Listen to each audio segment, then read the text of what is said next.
பொண்டாட்டி அவ அரை கட்டிங் கேட்கிறான். இருக்கிற 45 ரூபாய் வச்சுட்டு நான் எத்தனை விஷயம் பண்ணிட்டேன். எந்த கோயில்கிட்ட லைட் போட்டிருப்பான் கிளியிலே இருக்கிறேன். இங்க வந்துட்டு இருக்கிறான். நீ கொஞ்சம் தள்ளு ஆயா. நானே ஒரு குவார்டர் வாங்கணும்னு போறேன், குறுக்க வந்து நின்றுட்டு இருக்கிறேன். ஆயாளா ஓயாளா எங்க கோட்டர் எந்த கோட்டர் வாங்கினா நல்லா இருக்கும், கிருன்னு ஏறும். சரி, யாராவது கம்பெனிக்கு ஒரு சேர்ந்து அடிப்போம். நீங்களா? ஆமா, நீங்க இங்க? நான் எப்பவாவது தான் இங்க. நான் எப்பவுமே இங்கதான். என்னடா அடுத்தவன் கொண்டாடிட்டு போய் என்னடா நாம 2 பேரும் இங்க சந்திச்சதை பத்தி என்ன நீங்க நினைக்கிறீங்க? என்ன நினைக்கணும்? 2 பேரும் குடியா இருக்கு. அதுதான் நினைக்க, வேற எனக்கு நினைக்க. சரி, இதுக்கு மேல என்னால சொல்லுங்க கொடுக்க முடியாது. இதை நான் சொல்லி ஆகணும். சொல்லுங்க. I love you. நான் உங்களை காதலிக்கிறேன்.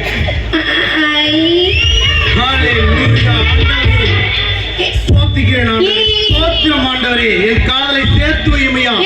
சோறுல காலையில போடுவாங்க. நான் இன்னொருத்தரோட மனைவிங்க. இன்னொருத்தர் மனைவிதான், நான் ஒத்துக்கிறேன். காசு இருக்கிறவன் பைக் வாங்கி ஓட்டுறான், காசு இல்லாதவங்க ஏசம் வாங்கி ஓட்டுறது இல்லையா? என்னடா சொல்லுவாங்க? என் புருஷனுக்கு துரோகம் பண்ணிட்டு ஏன் கேட்டீங்க? 2 ஆளுக்கு கூட ரூம் போட முடியுமா? இந்த முண்டை எங்க அவன் கூப்பிடவே இல்லையா? நீ தாண்டி அவன் ஏற்க ரூம் போட கூப்பிடுங்க. சொல்லுங்க. என் காதலை புரிஞ்சுக்குங்க. காதலுங்கிறது தானா முளைக்கிற களைச்செடி இல்லை, பாத்து கட்டி வளர்க்கிற பயிர். நீங்க தான் என் உயிர். போடாம இருந்து மட்டும் என் காதலை ரிஜெக்ட் பண்ணிடாதீங்க. சொந்த பொண்டாட்டிட்டு ஒரு நாள் இப்படி பேசியிருப்பாருங்களா? அடுத்த பொண்டாட்டிட்டு கவிதையாக பொழியிற.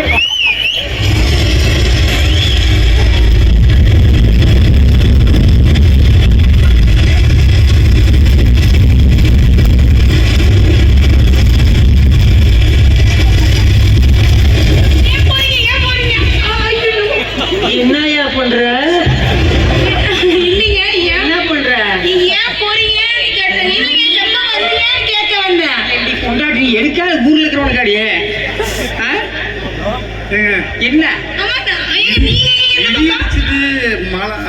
பயத்துல எங்க ஊர்ல பயந்துருவாங்கன்னு. அதுதான் எங்க ஊர்ல இடி இடிச்சு அரிச்சனான்னு பிள்ளை குட்டியில தூக்கிட்டு உள்ள ஓடுறான். நீ என்ன வப்பு அப்படி கட்டி குட்டி எடுத்தீங்க?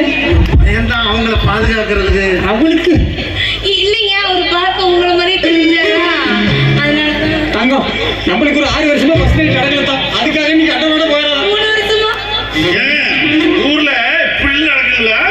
இப்படி நடக்குமா நான் கேட்கிறேன். கோயில் சாயம் 2000 ரூபாய் செருப்புங்க, 2500 ரூபாய் செருப்பு, வெளியே 2000 ரூபாய் செருப்பு வந்து பாக்குறேன் காணங்க. என்ன பண்ணு கேளுங்க. பொண்டாட்டி காப்பதற்கு பெரிய வேலையாகுது. செருப்பு போனா கோயில் கோயில் கேளுங்க. 2000 ரூபாய் செருப்பு காணாம போச்சு. அப்புறம் எஞ்சரிக்கையே போட்டு வந்துட்டுங்க. எஞ்சரிக்கையே போட்டு வந்துட்டு என்ன பண்ணலாம்? போயிடுச்சு. சொந்த பொண்டாட்டி எனக்கு 1/2 மணி நேரத்தில் போயிருப்பாங்க. செருப்பு போட்டுருக்கேன். நான் எங்கேயும் போக மாட்டேன், கவலைப்படாதீங்க. காலையில கூட உங்க வீட்டுக்கு தான் வருவேன். அப்புறம் என்னோட காதல் நான் உனக்கு சொல்லட்டுமா? தெரியாதான் கேட்குறேன். பிள்ளை அம்மா பிள்ளை எல்லாம் கோயிலுக்கு வர்றாங்க. இந்த வக்கால் உலக பூரா பிள்ளை விட்டு எம்மாலேயே எதுக்காக தொலைவிட்டு இருக்கிறீங்க? இந்த ஆல்ரெடி மிஸ்ட் ஆகி போயிட்டான். இப்போ 5 வருஷம் ஆகி போச்சு கண்ணாவாய். இன்னும் ஒன்றும் வேலைக்கு ஆகலையும் நானே படாதப்படுத்துக்கிறேன். பிள்ளைகளை பாருங்களேன், அதை எடுத்துக்கிற அப்படி ஆன்டிஸாக தெரியுறீங்க. கொஞ்சம் அது சரி, நல்லா ஃபுல் ட்ரைனிங்கில் வண்டி ஓட்டலான்னு பார்க்குறேன். நீங்க போயிட்டு வாங்க. நாளைக்கு கண்டிப்பா போயிட்டு தான் செத்து போன லாரி என்ன அவனுக்கு அவங்களோட நிற்க முடியாது. எல்லாரையா 3 வருஷமா நீங்க எதுவும் செய்யலனாலும் அவராவது ரவி இல்லைங்க, ஏதாவது கொஞ்ச நேரம் பேசிட்டு இருப்பாருன்னு நினைச்சா அதுக்குள்ள ஒரு துரத்தி மாமா ரொம்ப வலிக்குது, கொஞ்சம் ஒத்தனை கொடுக்குறீங்களா? உங்களுக்கு கொடுக்கறது தான் வலிக்குது. ஆனாவது 80 செருப்பே போட்டு இருந்தான். ஆனா அவன் போய் கச்சாமியான்னு பேசி விடுவாங்க. முன்னாடி போய் செருப்பு போட்டு மேலே கட்டல இல்ல இல்ல அவர் இந்த பக்கம் போயிட்டு அந்த பக்கம் வந்தாரு அதான் பார்த்தேன். இங்க பாரு தங்கம், மாமனுக்கு வாரத்தில் 3 நாளைக்கு காய்ச்சல் வரதான், அதுக்காக நீ அடுத்த வண்டியில் ஏறி போயிடாத, புரியுதா? இல்லைங்க, அடுத்த வண்டியில போனாலும் உங்க வண்டி தேடி வந்துருவேன். அப்பா கூட கண்டாங்க போக மாட்டேன்னு சொல்றாங்க. இல்லைங்க, உங்க பொண்டாட்டி புள்ள. நம்ம போலாங்க.